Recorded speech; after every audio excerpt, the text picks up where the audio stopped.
My feet hurt. Oh, my feet hurt. God. It's always the last day I'm speaking at RSA, and by then my wife says, why do you do this anymore? Because I love it. I love it. What I got to do is do a disclaimer. Whatever RSA says I did wrong, I probably did. From my disclaimer, this is a work in progress. These are not final answers. These are thinking points about what we're going to talk about, and I'm happy to have discussions on any of it. Just because I'm up here doesn't mean I'm right. It means I am foolish enough to try to get some new ideas going across.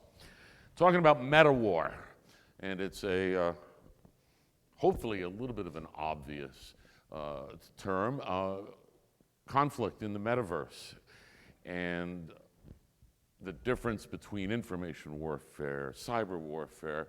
It's all going to get a little bit more murky as we move in to the metaverse, because all the rules are going to change, all the technologies are going to be different, the attack surfaces are going to be different. So I'm going to show you a broad scope view of what the elements are of conflict in the metaverse as we move forward. What's the metaverse? You know, we've all read Wired and Forbes and everything, and there is a complete spectrum of possibilities, and they're all selling us, it's going to be great. It's going to be wonderful, the metaverse. You're going to love it. It will solve all of your problems. It will make your microwave safer. It will do everything for you, and in many cases, I have an awful lot of hope. I was talking to some friends over dinner last night. I said, do you want a surgeon operating on your heart who you're the first one he's ever done, or he did 500 virtual ones with tactile response and actually getting to do things with a simulated human body in the metaverse? There are some tremendous opportunities that are going to occur for practical education, entertainment, and all of those, but I'm not really going to be talking about that. I want to talk about what's going on underneath of it, and is the metaverse going to end up taking us to some sort of dystopian world? And that's certainly a possibility, as every disruptive technology has had that capability for many years. As I frame this, I hope to disturb you a little bit with some of the theses and what can go wrong. This is going to be the metaverse in Saudi Arabia. And that building is, well, that cube is a kilometer on every side. It's going to be $500 to $700 billion, and every single experience inside of it is going to be on some level a metaversal experience, some level of immersion into it. And what Saudi is building a city, what's that, 300 miles long and 50 feet wide or something? Well, this is another one of their visions of the way the future is going to be needing to go. Now, before I get into it all, I just want to point out this is not my first rodeo. 1991, I told Congress that the internet was going to cause a lot of trouble. We were going to lose all sorts of privacy, surveillance capitalism, and then ultimately cyber war and cyber terrorism. And that was over 30 years ago, and I got sort of laughed out of DC for a while, and I was Chicken Little, because they asked me questions that were sort of odd. Why would the bad guys ever use the internet? Was what Congress actually asked me. Versus, why would they not use it? And the same thing, same approach, same type of thinking, I allege is going to happen when we move more and more into the metaverse. I refer to the metaverse not in its current incarnation, but in the incarnations and evolution that will occur over time, that it will be the most powerful reality distortion machine ever created by man. And ultimately, that is the fundamental thing that immersive technology is about. Changing your mind, changing your perception, changing your belief system by using increasingly realistic immersive experiences. And in some cases, I'll show you, you won't even be aware it's happening to you because of the nature of you as a human being and you now as the attack surface in this new world. Metaverse has a long history, despite the way people are positioning it now. Metaverse is about immersion. So let's go back to Homer. Homer talked the Iliad. It was oral tradition.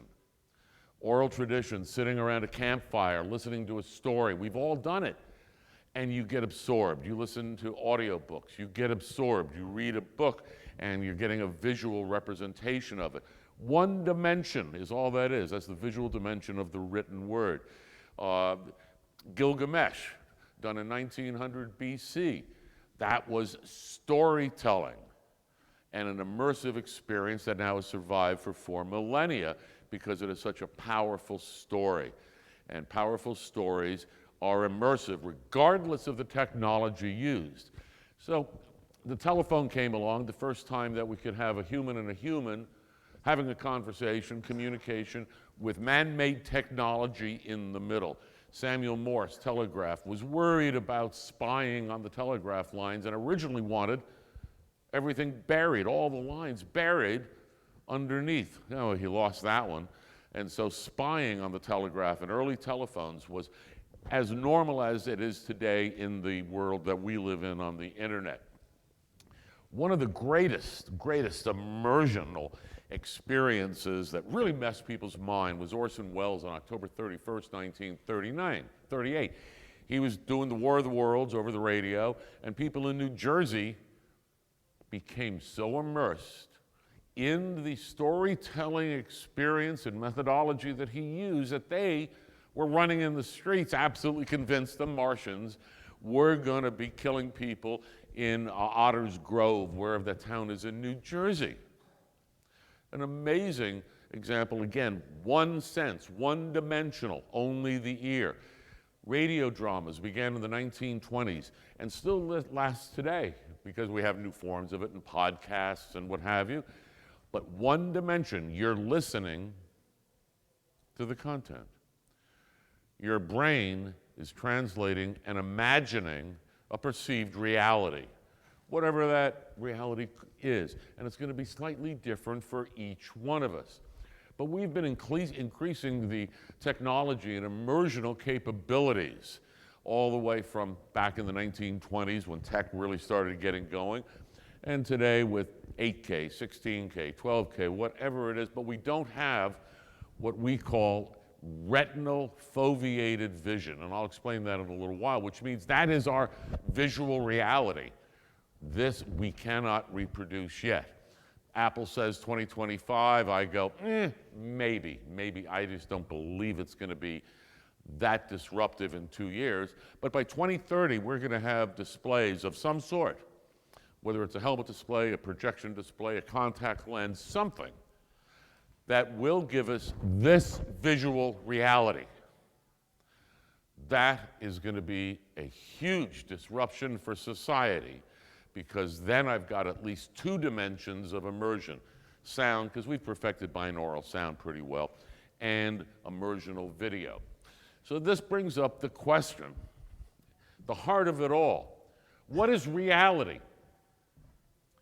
Philosophers have been debating that for thousands of years. The Plato's cave, all the prisoners in the cave could see were the shadows of what was going on outside. That was their perceived reality. But outside, there was an entire society merely reflecting a 2-dimensional shadow on the wall of the cave. 2 entirely different sets of reality for the same set of kinetic experiences, identical.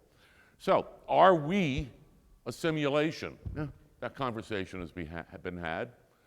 Are we part of the God Hindu?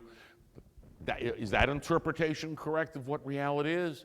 I don't know. Maybe. It's certainly on the table. And most scientists in this space, some 70%, say it is more likely than not that this is a video game, for lack of any other word. Whether we have free will or not becomes a separate question on down the line. But what we're building is a simulated reality regardless. We're building one that is different than this. And we are over the next 10 and 20 years, going to be digitally terraforming a brand new planetary-wide cognitive infrastructure upon which reality will be created by whoever is in charge. Think about that. How much is it going to cost to build a metaverse? 10, 20, $100 billion. Not a whole lot of people and companies are able to do that. Invest in the technologies in order to create an environment which will ultimately make them money, because they're not doing this out of any sort of utopian belief in the community. They're doing it for money. So this new immersional experience, this new reality, we are all going to be moving into it in various forms over a number of years.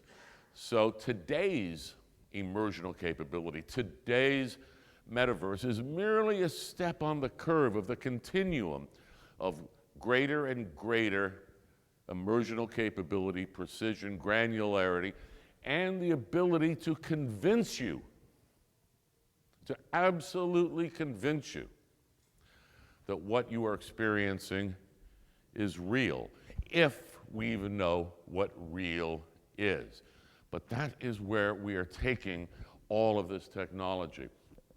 Now, something really interesting pops up when you start looking at how we make our reality. Our reality is really only made of two pieces. One, what we sense around us. 5 senses plus the vestibular balance system. And number two, our experiences and memories. That's it. That is the human experience. That creates belief systems. That creates ersatz realities depending upon your perception. Some of it is intellectual, some of it is religious, some of it may be political. It's an entire spectrum of realities that exist that we are going to be amplifying. Now what happens here, the brain does an amazing amount of stuff. I'm not going to go into all of it, but keep aware of one thing. The unconscious brain does 99.99% of creating our reality.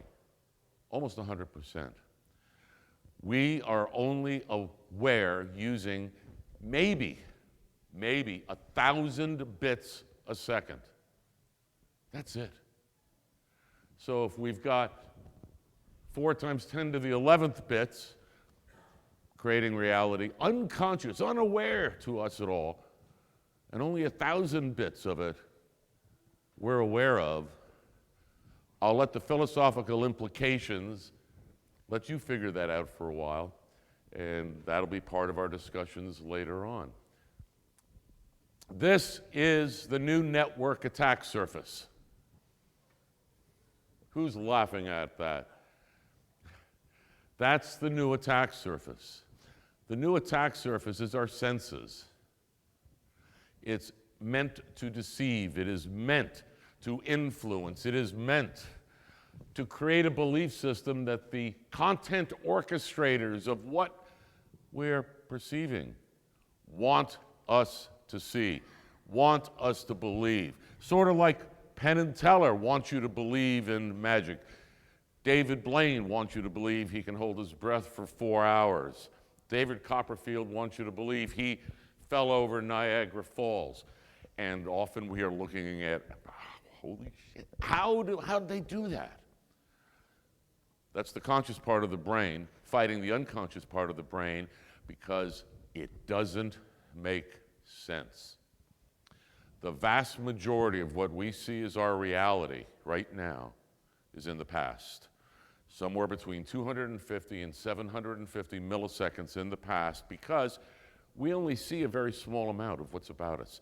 It looks like this huge room and we see it and we're in awe of it, but our eyes are only seeing between 1% and 2% of actually what's here. The rest of it's memory. The rest of it is memory being high speed, threaded together to create what we believe is a now. And when you look at the science of the brain, there is no such thing as now. There is only the past. And the meta warriors, people that are looking at this like I am, are going to be able to take advantage of this to create your future realities. So we've got 5 senses, roughly. The vestibular is that the canals in the ear, which makes us dizzy, gives me vertigo. I'm not very good with too many heights.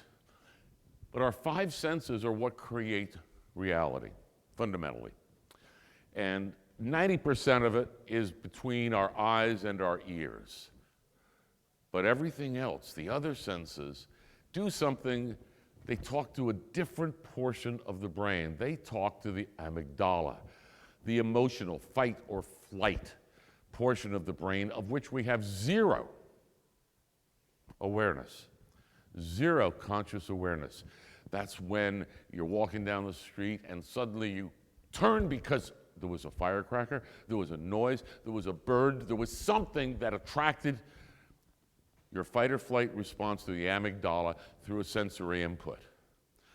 Right now, there's not much that humans can do about it. Meta warriors are going to be programming that in you through the metaverse in the coming years to be able to create and instill, based upon specific triggers and stimuli to your senses, the specific reactions and behaviors they want you to have.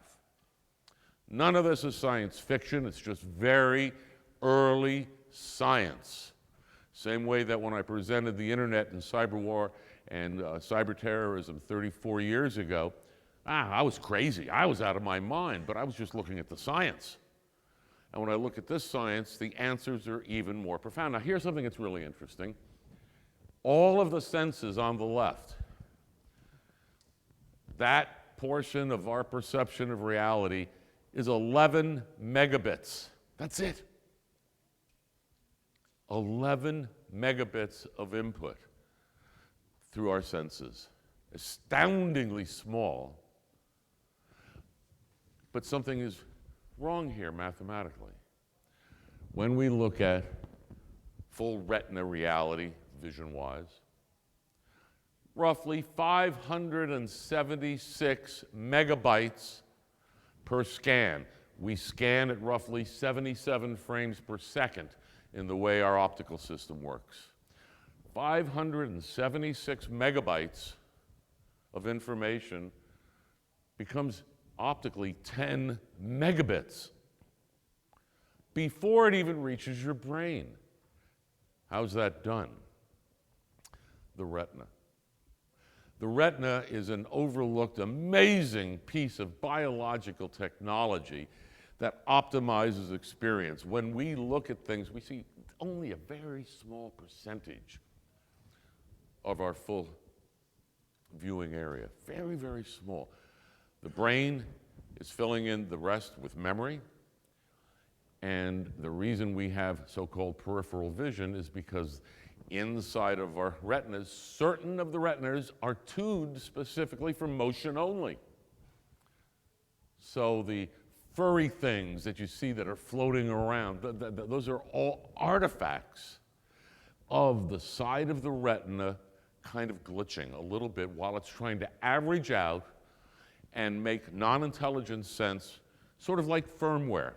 If you look at the retina as being firmware versus software, you'll get an idea of how much power is actually being done to create reality and reduce it down to that amount of data, which to me, I found absolutely astounding.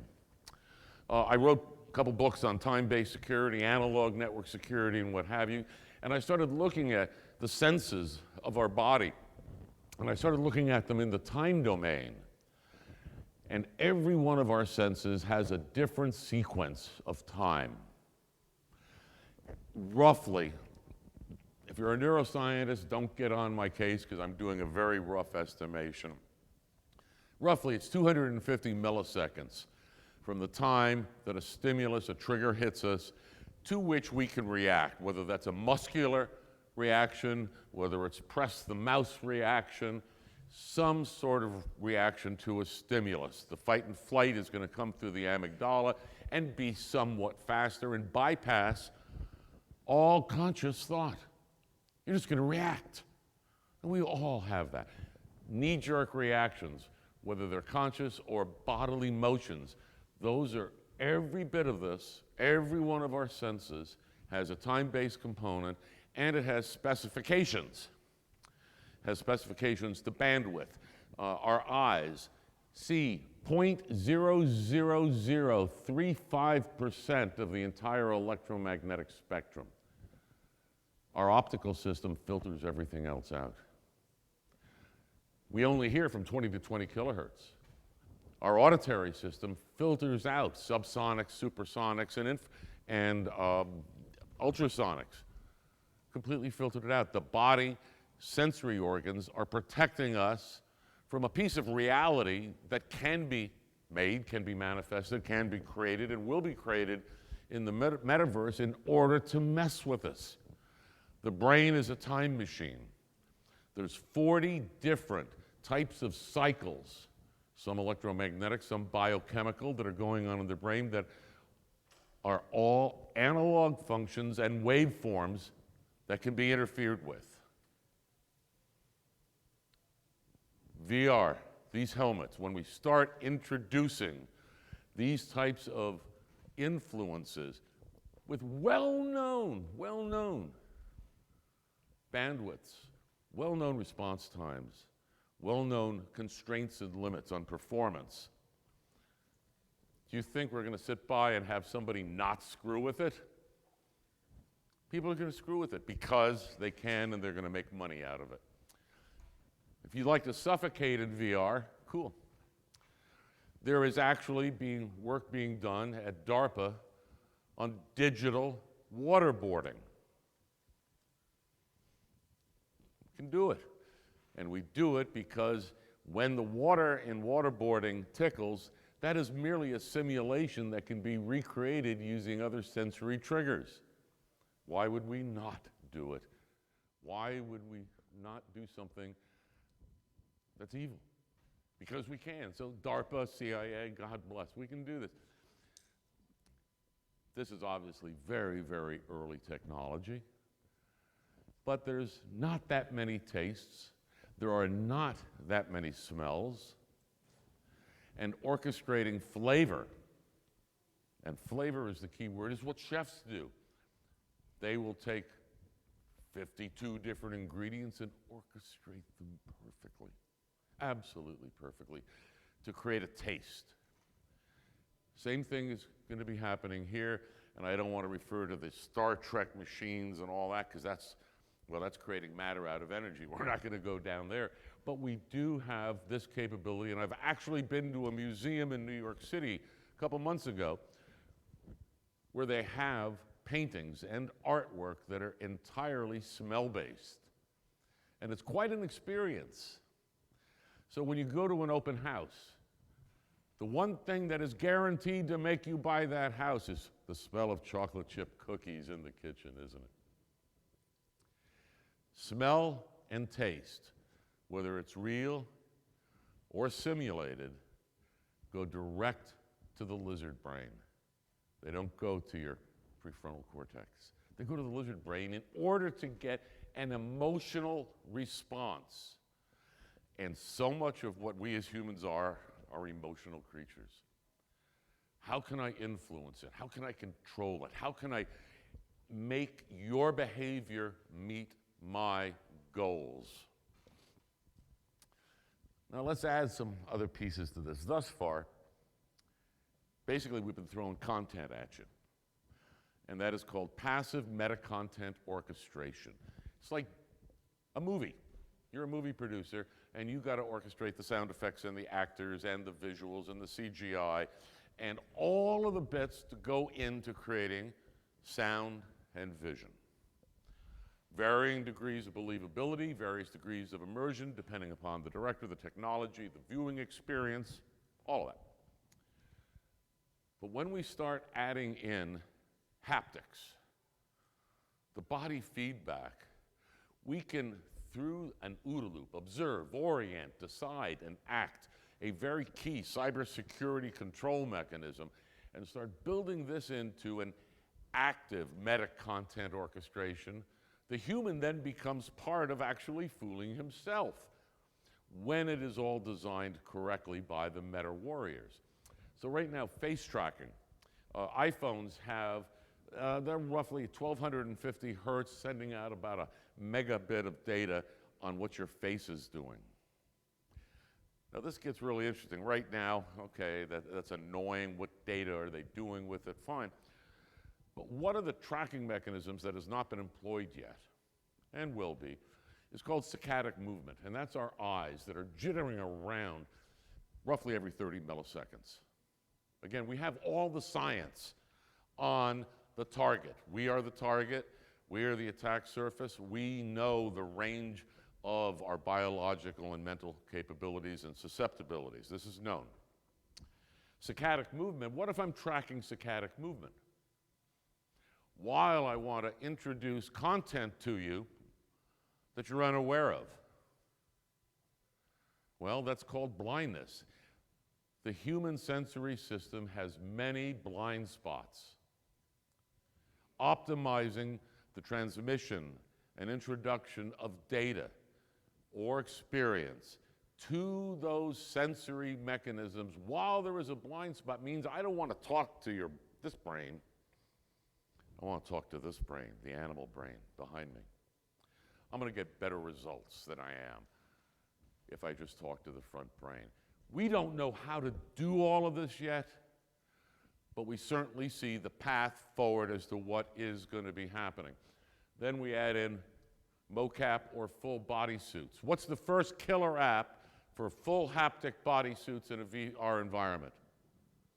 What? What'd you say? Why'd you say sex 3 times, sir? Sex. Avenue Q, the internet was made for porn. We had bandwidth back in the day, 14.4, and then bam, we started getting bandwidth because of the sex and porn industry.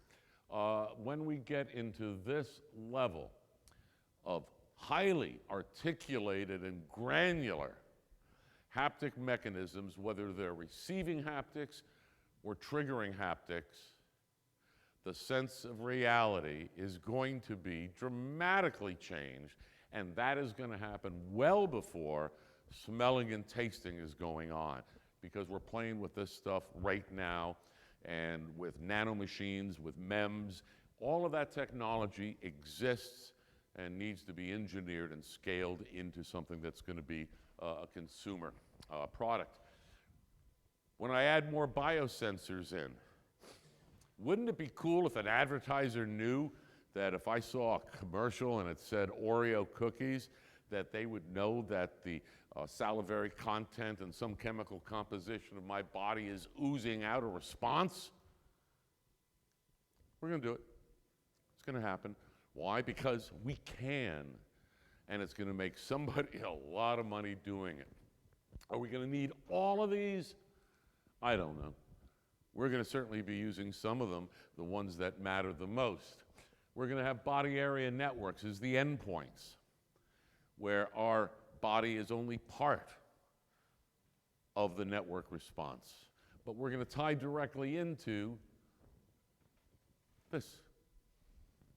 Am I real? Am I not real? Am I an avatar? Am I a human being? What am I? And the orchestration of all of this is going to be just like orchestrating a movie, just like orchestrating any sort of multimedia, multi-component experience. No difference whatsoever.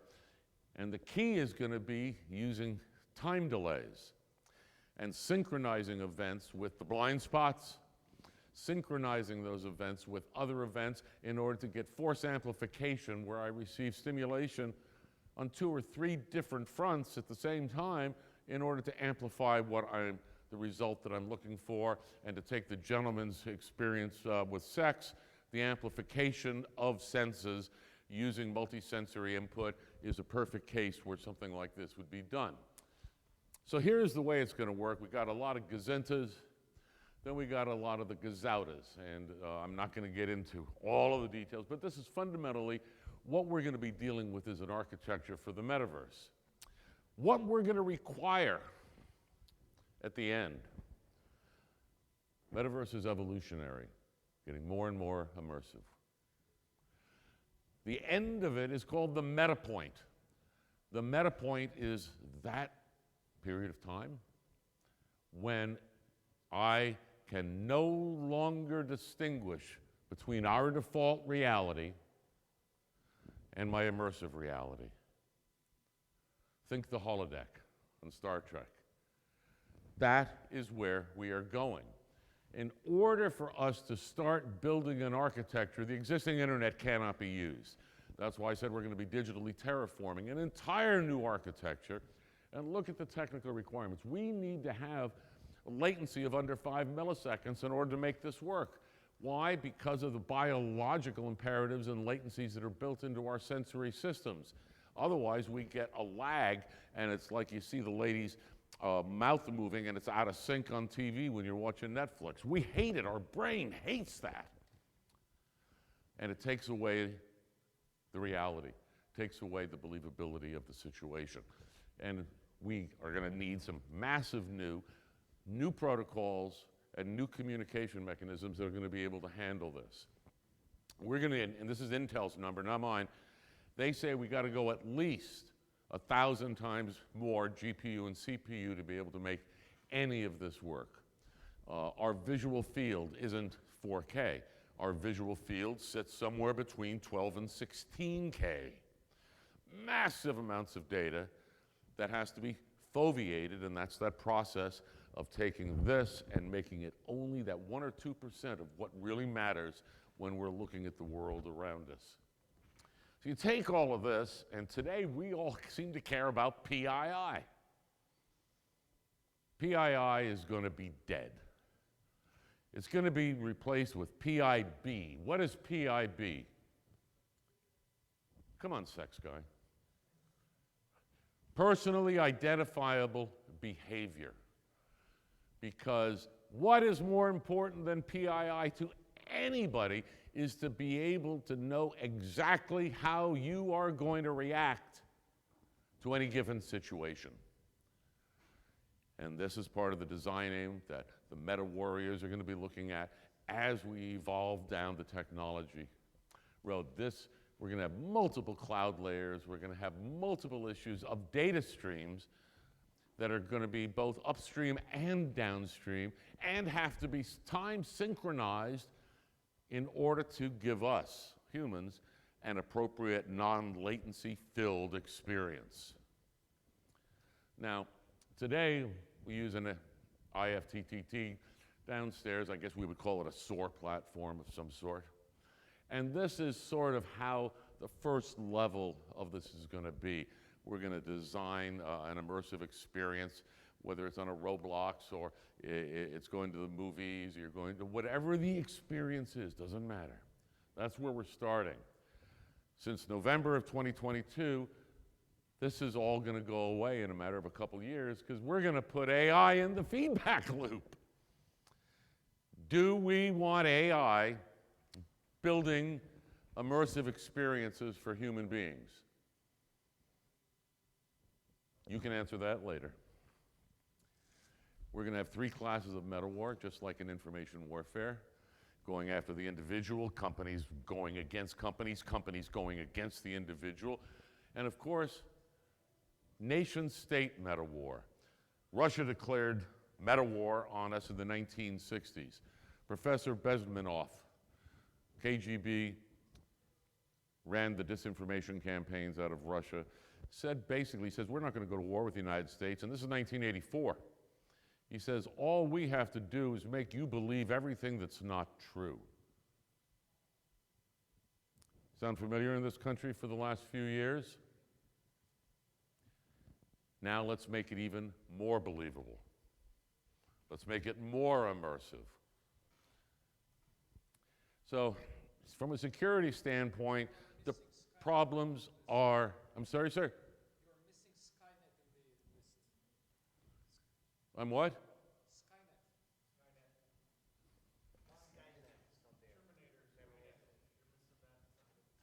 The Terminator?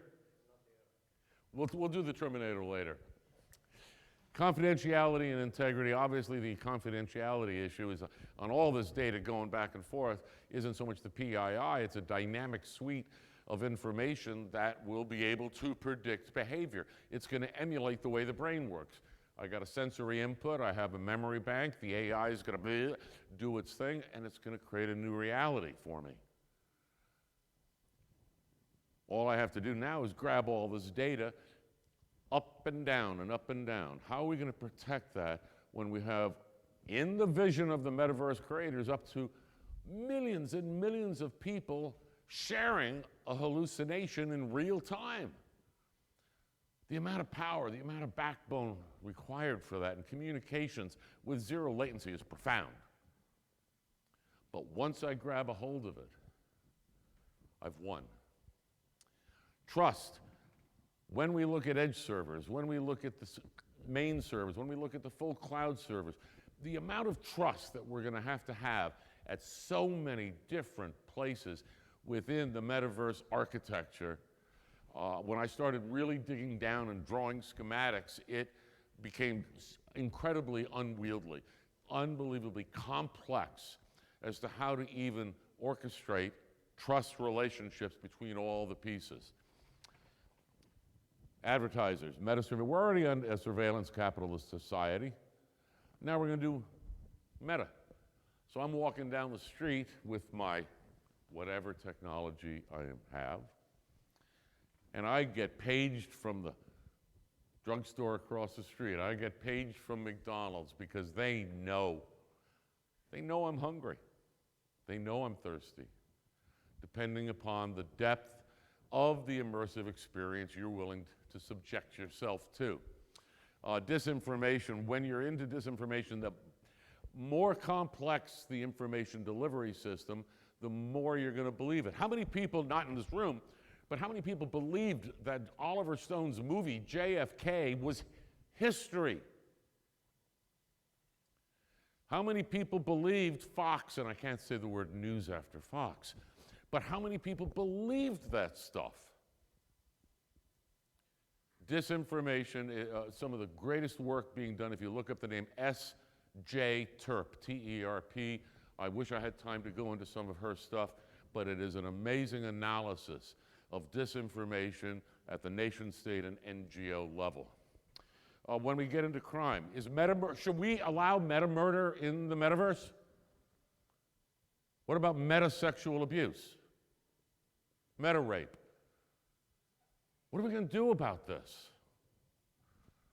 We need to go way beyond saying, oh, we'll think about it when it gets here, which is what we did 35 years ago with the internet. Don't forget, back then, we were warned. We were warned. And we chose to do nothing. Are we going to do it again with what can manifest itself as an existential threat to humanity? Metacrimes, not going to go through them all. Everything that we've got going on in the internet, amplify it up on steroids fundamentally. Social engineering, deep fakes, not deep fakes. How do you know that on the phone that your wife, your spouse, hey honey, I really need $1,000 now. Can you do this? Hey boss, I really need. How are we going to be able to detect human from non-humans? Not unless we adapt some very, very strong provenential, the provenance of where the information came from. A deep fake only works because the source material has been corrupted. Well, if I had a cryptographic scheme of some sort to put into the meta fields of cameras, whether they're static cameras or video cameras, add in the cryptographic signatures into those, and if they get modified, at least you'll know they're changed. Something we should have been doing 20 years ago. But now we're going to have to play catch-up game for all of these sorts of attacks. Should we have reality distortion policies? Should reality distortion technology be allowed? Who should be able to produce the content and deliver? reality distortion content. Is that a First Amendment thing in the US? Will China handle it the same way? The EU handle it the same way? I don't know yet. But we need to think about that every bit of the metaverse that is coming is about distorting your reality.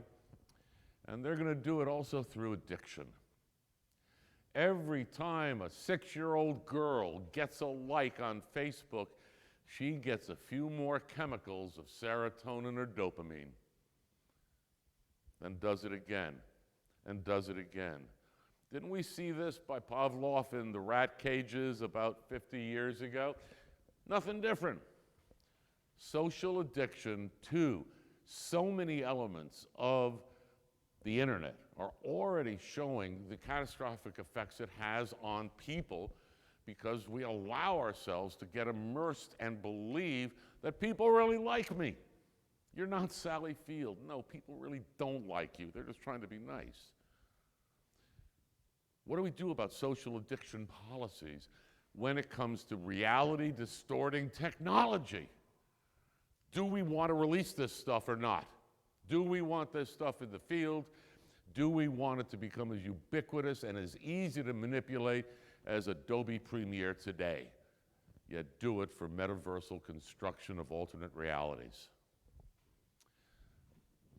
The policies, I don't know the answers, I know the questions. I've talked to people here. I'm headed over to Europe to be talking with some governments on this to start getting some of these discussions really going.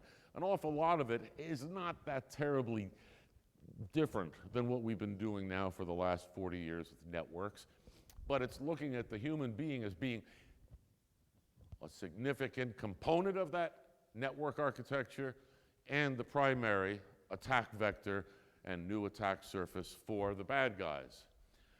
Sweden began last year a psychological defense program for their entire country, aware of that stuff is happening.